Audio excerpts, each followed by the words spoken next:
multicultural communities across Western Australia.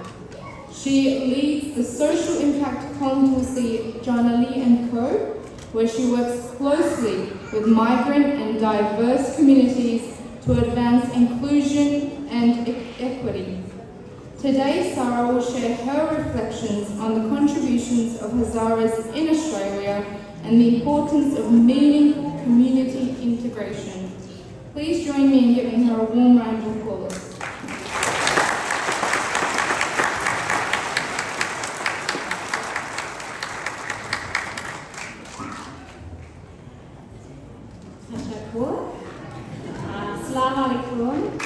It's a real pleasure and an absolute honour to be here today and to see so many wonderful people in the room. I think this is the biggest crowd of community that I've seen at a Hazara event, and a real tribute to your work, Dr. Summer, that everyone's come out here today.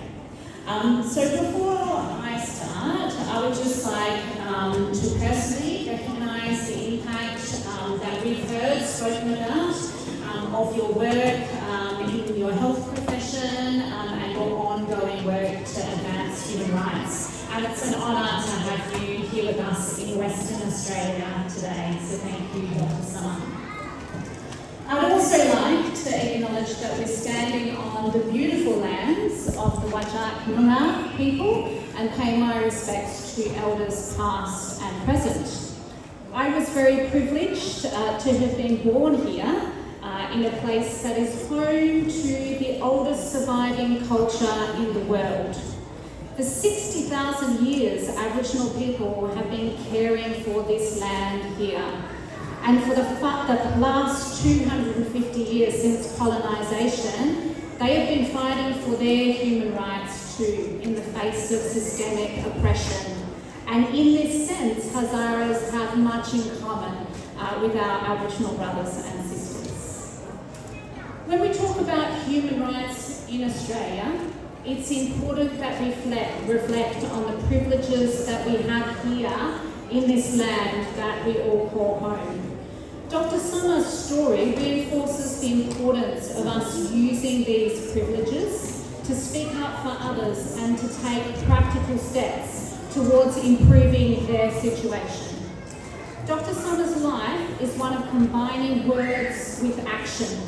There are many people that talk about the importance of human rights, fewer who take action to advance and protect the rights of others, especially when taking that action puts their power, privilege, or in the case of many Afghans, their lives at risk. We can today also reflect on the importance of not taking those freedoms for granted. Today, as we've heard, is the National Day of Reflection to honour the victims of the terrorist attack in Bondi.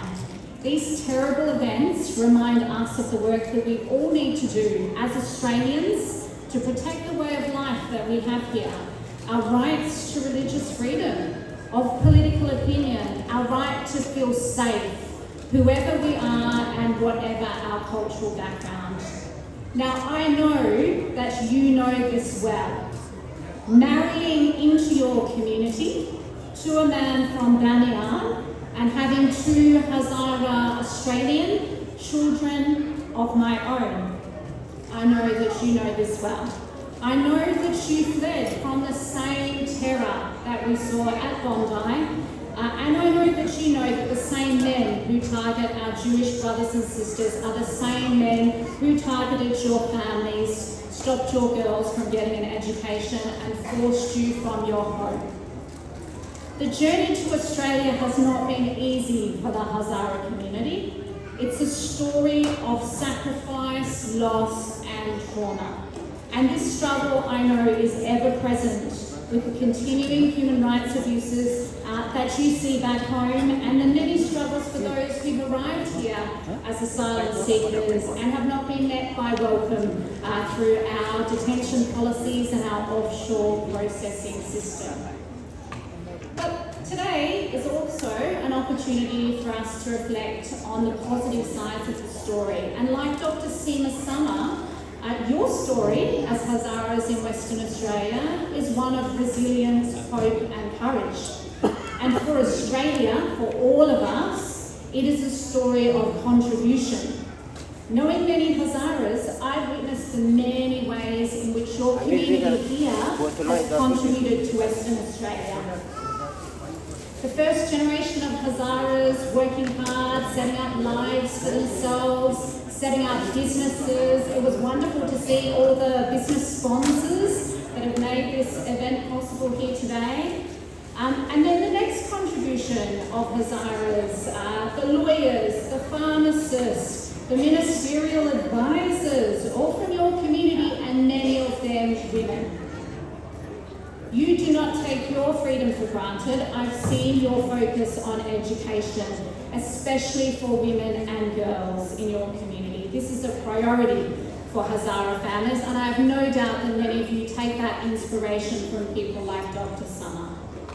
So on this day of national reflection, and with Dr. Seema's inspiration, we can reflect on the role that we all can play in advancing a society where we continue to enjoy these rights in peace. On how we can continue to practice our culture, your culture, whilst also playing an active role in fostering an Australia where we live by shared values that are defined by our respect for human rights and for the freedoms of everyone. In times like these, Imam Ali alayhi salam teaches us the importance of using our words to speak kindness. He says, "A kind word is a tree whose fruit one can eat at any time." And it was wonderful to hear the reflections on the National Day of Mourning today from you and those kind words. Dr. Summer provides us with today inspiration on how we might go about advancing the fight for human rights here and abroad. And I'd like to read you a quote that I read of an interview with Dr. Summer. She says, "Standing together in unity is the only way to achieve gains. Leadership that is not about self-promotion, but about doing good and bringing people together." I think this is a wonderful thing for us to reflect on today. We can achieve so much more when we come together. When we put community first, not our own interests, not our egos. When we stand together, regardless of our race, our religion, whether we're young or old, whether we're from Bamiyan or Jaguri, or whether we're Tajik or Hazara, this coming together, though, requires compromise often, putting egos aside for the collective good. Dr. Seema's story is a living example of all of this, of speaking and acting. And we can all take a lot from your inspiration today, and I'm very much looking forward to hearing from you. I'd personally like to thank you for your contribution, Dr. Summer, and wish you a really safe and fulfilling visit to Australia. Tashakkur.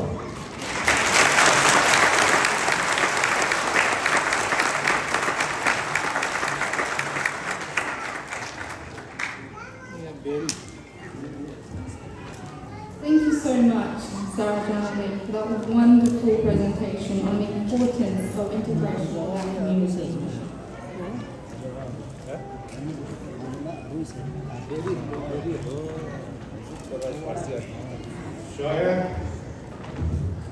شاید بتوان گفت عواملی که بانوی گرامی ما را